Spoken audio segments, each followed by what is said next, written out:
The security footage would be played in courtrooms, boardrooms, and eventually viral across every social media platform on Earth.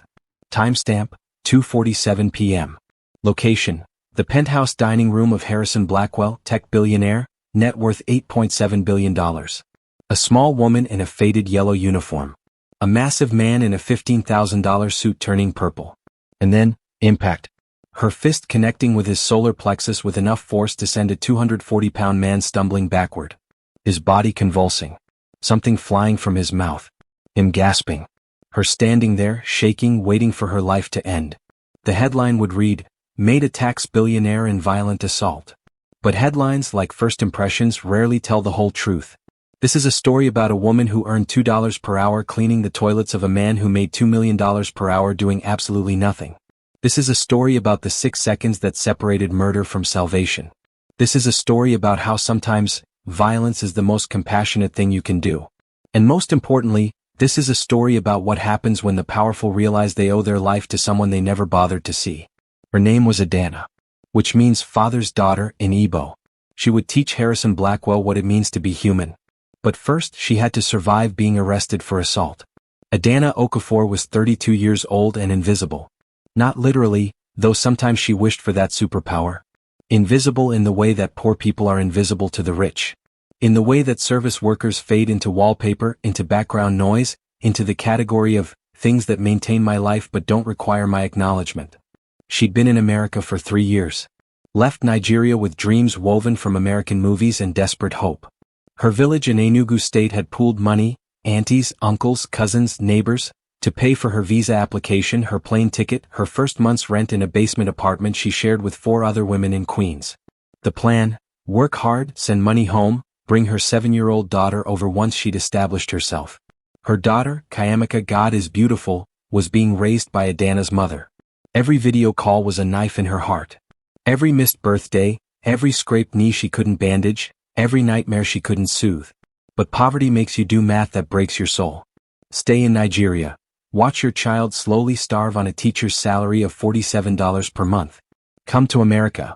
Break your own heart daily but feed your child, educate your child, give your child a chance. She chose the heartbreak. The cleaning agency, premier elite domestic services, promised good wages, respectable families, legal work. The reality, $2 per hour cash off the books for the homes the agency considered training assignments. The actual staff, legal, protected, earning $25 per hour, worked for clients who cared about labor laws. People like Adana worked for clients who didn't. Harrison Blackwell was her third assignment.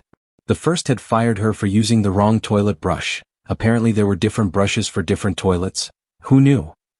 The second had simply stopped calling the agency, no explanation, no final payment. Harrison's penthouse was 12,000 square feet of marble, glass, and aggressive minimalism. It looked like a museum exhibit titled, "What Happens When You Have Too Much Money and Not Enough Soul." She arrived at 6 a.m., left at 6 p.m. 6 days a week. 72 hours weekly. Paid for 24. $48 per week. $192 per month. She sent $150 to Nigeria. Lived on the remaining $42 plus tips from other odd jobs. Harrison Blackwell barely knew she existed. Harrison Blackwell was 45 years old and untouchable. Not metaphorically, literally. He had people whose job was to ensure other people didn't touch him. Assistants, handlers, security, staff. A human buffer between himself and the messy reality of physical human contact. He'd made his billions in cryptocurrency during the gold rush years. Bought low, sold high, repeated until the numbers became abstract. $8 billion. He couldn't spend it if he tried. Couldn't comprehend it. It was just a score now, a video game number that kept going up. His penthouse had cost $95 million. He'd paid cash. Lived there alone. No wife, 3 ex-wives each with ironclad prenups and ongoing bitterness. No children, he'd made sure of that with the best vasectomy money could buy at age 28. No pets, too messy, too dependent. Just Harrison, his money, his things, and the invisible army of people who maintained his existence. He didn't know Adana's name. Called her, the cleaning lady, when he referenced her at all. Didn't know she had a daughter. Didn't know she was sending money to Nigeria. Didn't know that she sometimes cried silently in his guest bathroom, looking at photos of Kayamika, calculating how many more months until she could afford to bring her daughter to America. He didn't know because he'd never asked, never wondered, never saw her as someone with a story. On the day everything changed, he was having lunch alone. As always, watching stock prices on one screen, reading emails on another, eating a $200 Wagyu steak prepared by his private chef. Adana was cleaning the living room 40 feet away. Close enough to hear his phone conversations. He spoke loudly, assuming she didn't understand English or didn't matter enough to require discretion. She understood English perfectly. And she'd learned, over 3 months, that Harrison Blackwell was brilliant with money and stunningly stupid about people. It happened so fast and so slowly, the way emergencies always do. Harrison cutting a piece of steak. Too large, too fast. He was reading an email about a merger, distracted. The meat lodging in his throat. His eyes widening. His hands going to his neck in the universal gesture of choking. Adana looked up from dusting. Saw him. Saw the panic. Saw him try to cough, nothing coming out. Saw him stand up, knocking over his chair. Saw him stumble toward the phone. She'd been trained in first aid back in Nigeria, required for her teaching certificate. She knew the signs. Complete airway obstruction. Maybe 90 seconds before unconsciousness. 3 to 4 minutes before brain damage. 7 to 10 minutes before death. She dropped her duster. Ran toward him. Harrison saw her coming. Even dying, even oxygen-starved, his brain managed. Why is the cleaning lady running at me? Sir, you choking, she shouted in her accented English. I help. He tried to wave her away. Even choking to death, he didn't want to be touched by the help. Adana didn't care. She positioned herself behind him. Her 5'2", 110-pound frame against his 6'3", 240-pound bulk. Wrapped her arms around him. Found the spot just below his ribcage. I sorry, sir, she said. This going hurt. She pulled. What? Nothing. Twice. Nothing. Harrison's legs were buckling. His vision tunneling. His brain screaming at his lungs and his lungs screaming back that there was no air, no passage, nothing but the meat lodged in his trachea like a cork in a bottle. Adana pulled again. Harder. Felt something in her shoulder pop. She'd dislocated it before, it slipped easily. Ignored the pain. Pulled with everything she had. Still nothing. Harrison was going down. She was going down with him. They hit the floor together, her arms still locked around him. And in the impact, in the jarring collision with marble, something shifted. She felt it. Pulled again from the new angle. The steak launched from his mouth like a missile, trailing saliva and blood. He'd bitten his tongue in the panic. It skidded across the pristine marble floor, leaving a grotesque trail. Harrison gasped. Huge, wet, desperate gulps of air. The most beautiful sound he'd ever heard. The sound of not dying. Adana released him. Rolled away. Clutched her shoulder. Her uniform was soaked with sweat. Her hands were shaking. Harrison lay on the floor, coughing, crying, breathing. Alive. And then he looked at her. Really looked at her. For the first time in 3 months. You. He croaked. You hit me. I save you, she corrected quietly. Sir. Harrison's assistant arrived 20 minutes later. Margaret Chin, a woman who'd spent 15 years ensuring Harrison never had to deal with unpleasant realities personally. She walked into the penthouse to find her boss sitting on the floor, disheveled, traumatized, and the cleaning lady sitting 15 feet away, cradling her arm. What happened? Margaret demanded. She attacked me, Harrison said. His brain still wasn't working right. Oxygen deprivation, shock, confusion. I was eating and she hit me. Grabbed me. I couldn't breathe and she... Sir, I help you. Adana interjected desperately. You choking. I do Heimlich. I save. You assaulted Mr. Blackwell? Margaret cut her off coldly. She'd already made the calculation. Billionaire versus cleaning lady. There was no universe where this ended well for the cleaning lady. Security is reviewing the footage now. Please You're fired. Obviously. And Mr. Blackwell will be pressing charges. Charges? Adana's English failed her in her panic. What is charges? Police, Margaret said simply. You attacked a man in his own home. That's assault. That's possibly attempted murder. Murder? Adana stood up despite the pain in her shoulder. I save his life. He was dying. I do Heimlich maneuver. I learn in Nigeria. A teacher. I know first aid. Margaret looked at Harrison. Harrison looked at the floor. His brain was starting to clear. Starting to remember. The panic. The inability to breathe.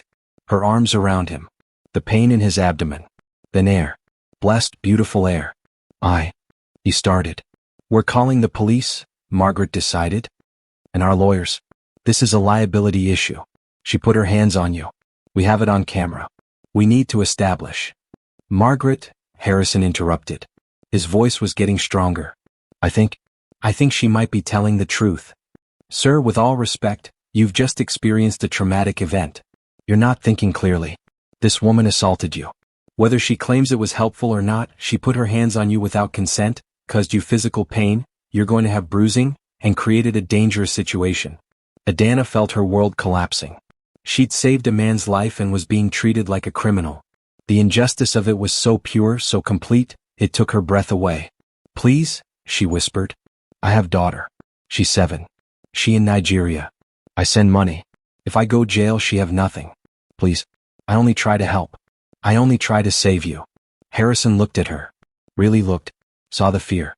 Saw the exhaustion. Saw the uniform that was clean but faded from too many washings. Saw the woman who'd been invisible for 3 months suddenly, devastatingly visible. Show me the footage, he said quietly. Before we call anyone. Show me what actually happened. They watched it in Harrison's office. Him, Margaret, Adana standing awkwardly behind them, clutching her shoulder. The timestamp. Harrison cutting steak. Harrison choking. His eyes going wide. Him standing, stumbling. Adana looking up. Dropping the duster. Running toward him. See, Margaret said. She runs at him aggressively. She's running to help, Harrison interrupted. The footage continued. Adana reaching him. His hand weakly trying to push her away. Her positioning herself. The Heimlich attempts. 1, 2, 3. Both going down. The meat flying out. Harrison sitting up, coughing. Adana rolling away clearly in pain. The silence in the office was profound. I was choking, Harrison said slowly. I couldn't breathe. I couldn't call for help. I couldn't. He looked at Adana. You saved my life. Yes, sir, she said quietly. I try tell you. Margaret recalibrated instantly. Well, that changes things. Obviously we'll compensate you for your quick thinking. Perhaps a bonus? $500 seems. 500. Adana's voice cracked. I dislocate my shoulder. I think I need hospital. And you fire me. How I pay hospital with $500? I didn't fire you, Margaret said defensively. You say I fired. That was before we understood the situation. So now I not fired? Margaret looked at Harrison. Harrison was still staring at the frozen frame on the screen. Adana's face, determined and terrified, as she wrapped her arms around a man who was trying to push her away even as he died. No, Harrison said. You're not fired. Margaret, get her to a hospital. Best orthopedic surgeon in Manhattan. My account. And Margaret. Yes. Find out her actual name. And her daughter's name. And everything else we should have known 3 months ago. Harrison couldn't sleep that night. Kept replaying the footage. Kept feeling his lungs burning, his vision darkening, his certainty that he was dying alone in his $95 million penthouse. Kept seeing her face. The determination.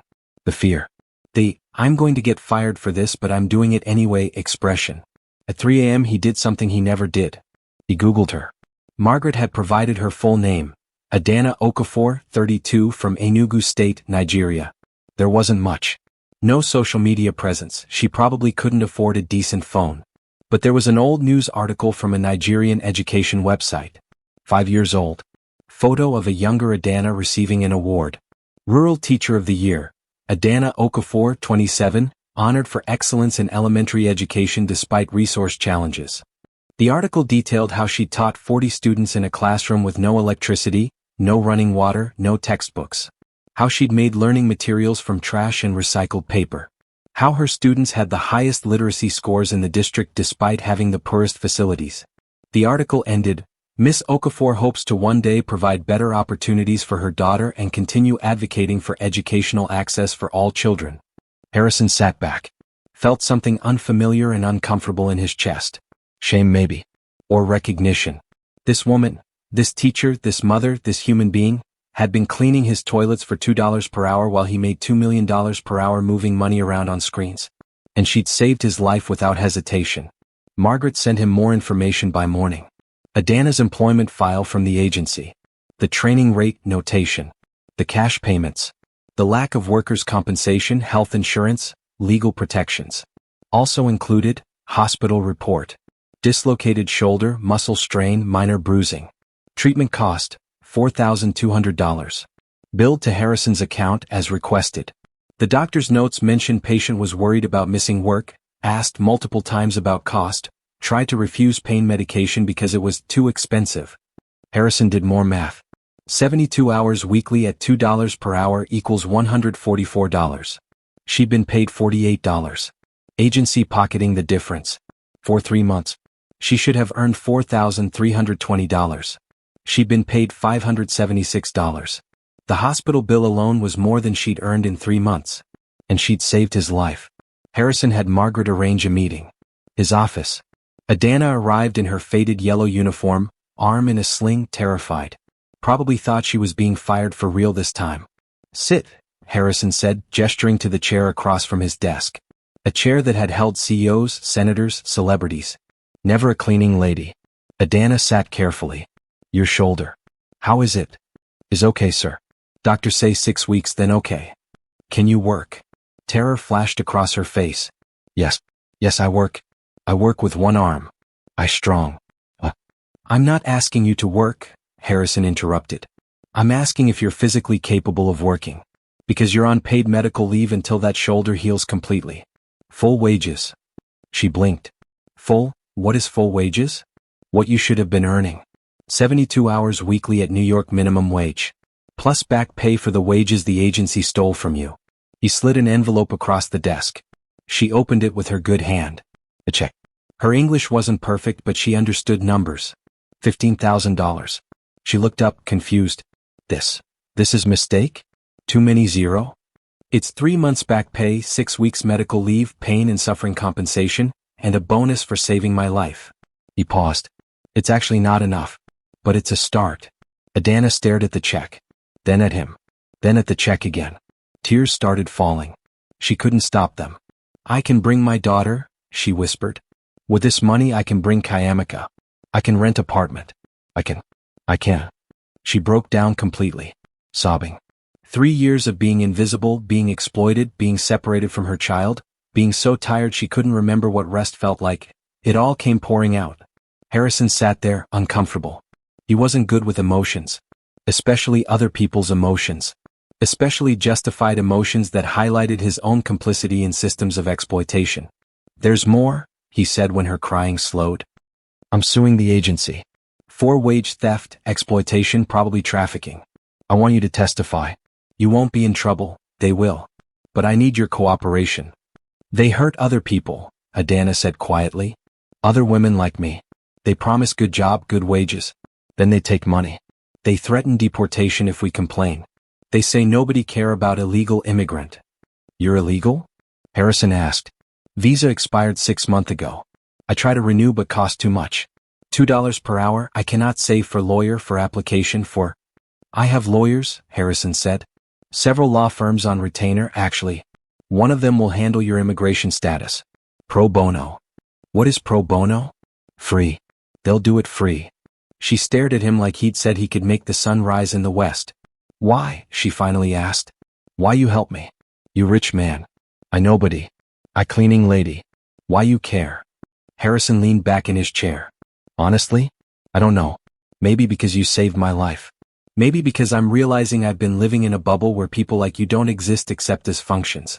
Maybe because that article about you teaching 40 kids with no electricity made me realize you've contributed more to the world as a $2 per hour maid than I have as a billionaire.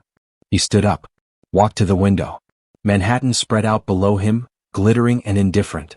Or maybe, he said quietly, I'm just tired of being the kind of person who doesn't know his cleaning lady's name. Someone leaked the story.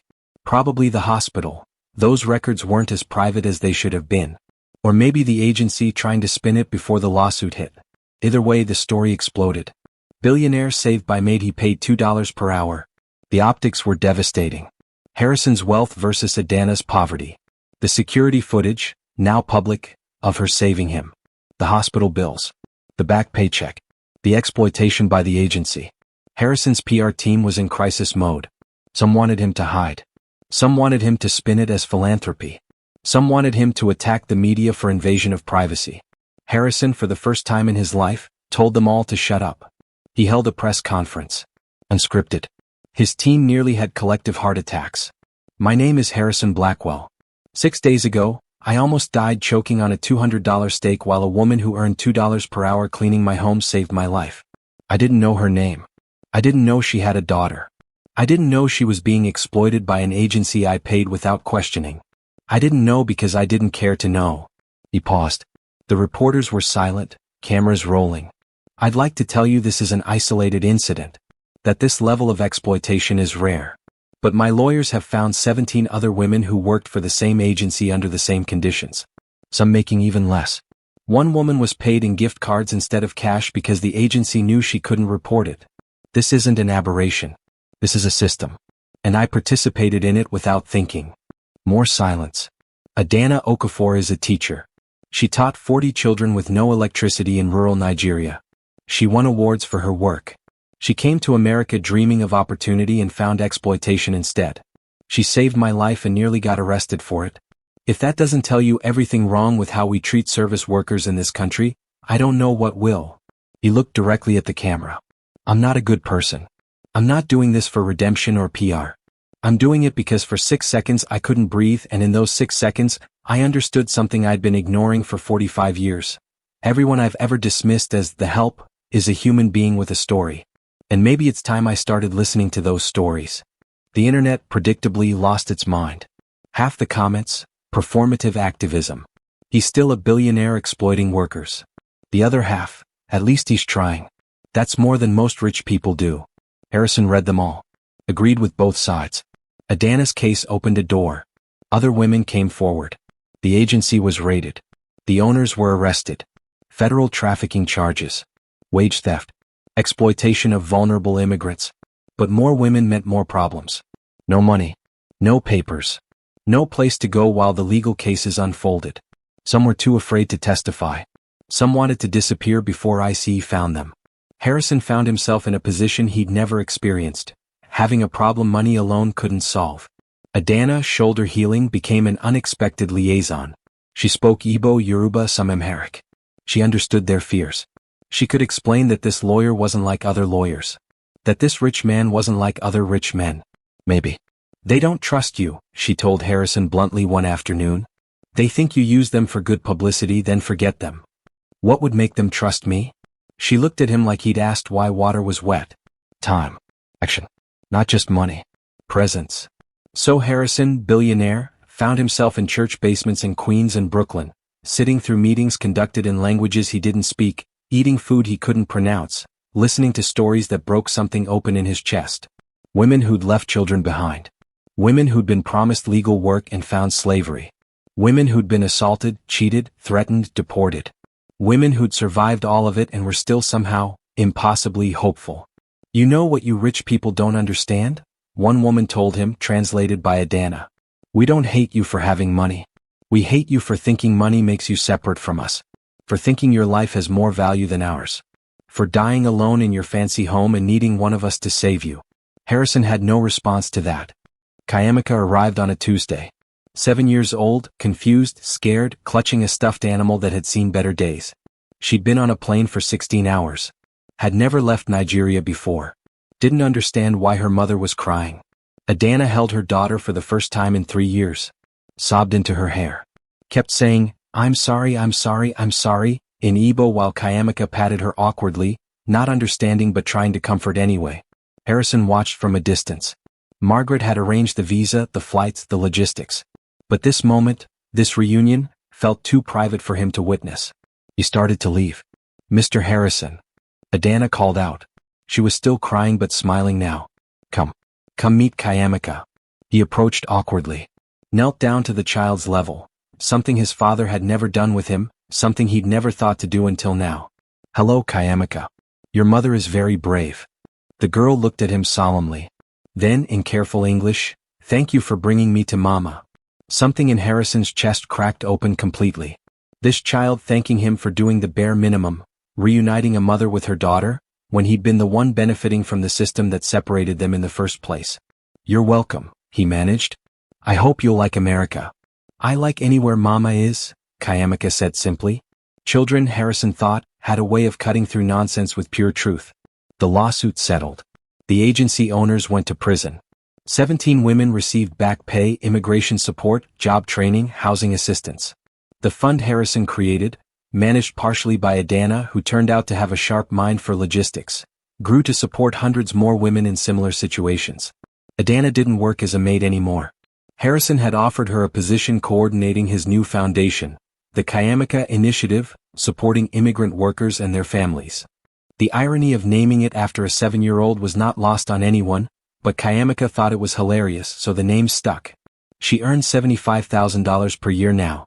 Had a 2-bedroom apartment in a safe neighborhood. Kayamaka attended a good public school. Adana was studying for her teaching certification, American version, at night. Harrison still lived in his penthouse. Still worked too much. Still wasn't great with emotions. But he knew the names of his current staff. Paid them well. Offered benefits. Asked about their families. Small steps. But steps. The viral video had been viewed 47 million times. The comments section remained a war zone of opinions. But occasionally someone would post, "This changed how I treat service workers." Or, "I asked my cleaning lady's name today. It's Maria. She has 3 kids." Small ripples. But ripples. On the anniversary of the incident, as they'd started calling it, Adana and Harrison met for lunch. Not in his penthouse. At a Nigerian restaurant in Queens that Adana loved. They ate jollof rice and plantains. Harrison still couldn't handle the heat but kept trying anyway. Made Adana laugh. "You've changed," she observed. "Have I?" He wasn't sure. Felt like the same person, just with different information. "You see people now," she said. "Before we were like furniture. Useful but not real. Now you see us." "I should have seen you before." "Yes," she agreed simply. "But you didn't. Many people don't. The question is what you do after you see." "Is it enough?" he asked. "What I'm doing. Is it enough to make up for exploiting me?" She didn't sugarcoat it. "For participating in system that hurt many women? For having so much while we had so little?" She sipped her water. "No. It's not enough. Can never be enough. You cannot earn forgiveness with money." Harrison nodded. Expected that answer. Deserved it. "But," Adana continued, "you can earn respect with action. With time. With continuing to show up even when cameras are gone, even when it's not exciting, even when it's hard work with no reward." She smiled. "You're doing that. So maybe one day it will be enough. Ask me in 10 years. Fair enough." They ate in comfortable silence for a while. Then Kayamaka ran up. She'd been playing with the restaurant owner's daughter in the back. Climbed into Adana's lap without ceremony. "Mr. Harrison, I wrote a story for school about you," she announced proudly. "Oh." Harrison was both flattered and terrified. "What did you write?" "I wrote that you were a rich man who almost died because he forgot to chew. And Mama saved you by punching you. And then you learned that poor people are people too." Adana looked mortified. "Kayamaka. That's not." Harrison laughed. Actually laughed. That's the most accurate summary I've heard. "Teacher said it was too simple," Kayamaka continued, undeterred. "But I said, sometimes grown-ups make simple things complicated because they don't want to admit they were wrong." She looked at Harrison seriously. "Were you wrong, Mr. Harrison?" "Yes," he said without hesitation. "I was very wrong. But you're trying to be right now?" "I'm trying." "Good," she said, satisfied. Climbed down and ran back to play. Adana shook her head. "She has no fear. I don't know where she gets that." "From you," Harrison said quietly. "She gets it from you. You ran toward a man who could have you deported, who could have sued you, who could have destroyed your life. You did it anyway because it was right. That's where she gets it." Adana looked at him thoughtfully. "You know what my grandmother used to say? A person who saves a life is responsible for that life forever. In my culture we believe you and I are connected now. Your life, my life, they are woven together." "I hope I'm worthy of that connection," Harrison said. "You weren't," Adana replied honestly. "But you're becoming worthy. That's all any of us can do. Become worthy of the connections we've been given." The security footage is still online. 47 million views and counting. People watch it for different reasons. Some for the drama. Some for the inspiration. Some to fuel their anger at billionaires. Some to prove that kindness still exists. But if you watch it closely, you see something beyond the narrative. You see 6 seconds. You see a small woman making a choice that could ruin her life. You see her do it anyway. Adana would say she didn't think about it. That her body moved before her mind could object. That when you see someone dying you don't calculate risk, you act. But Harrison knows better. Because he spent a year learning about her culture, about her grandmother's proverbs and her mother's sacrifices and her daughter's fierce hope. He knows she'd been calculating risk every day for 3 years. Risk of deportation. Risk of starvation. Risk of never seeing her daughter again. Risk of working herself to death for $2 per hour. She'd been living with existential risk. His risk of choking was just one more. The difference was she chose to care anyway. In Igbo there's a concept, Ani Agana Nwanya. It means, no one should abandon their brother. But brother doesn't just mean blood family. It means human family. It means we're all connected whether we acknowledge it or not. Harrison almost died because he'd forgotten that connection. Adana saved him because she'd never forgotten. The money helped. The foundation helps. The systemic changes they're fighting for will help. But none of that would have happened without 6 seconds of violence in service of compassion. Sometimes the most radical thing you can do is see another person as human. Sometimes the most revolutionary act is refusing to let someone die just because they never learned your name. Adana still has the faded yellow uniform. Keeps it in her closet even though she'll never wear it again. Kayamika asked why she doesn't throw it away. Because, Adana explained, it reminds me of who I was. What I survived. And what happens when you refuse to be invisible. Harrison asked her the same question once. She gave him a different answer. It reminds me that sometimes you have to punch someone to save them. And sometimes they don't even realize they were dying until after you've already saved their life. He thinks about that a lot. Wonders how many other people are dying slow deaths in their bubbles of privilege. Wonders who will have the courage to punch them awake. Wonders if he can be that person for someone else.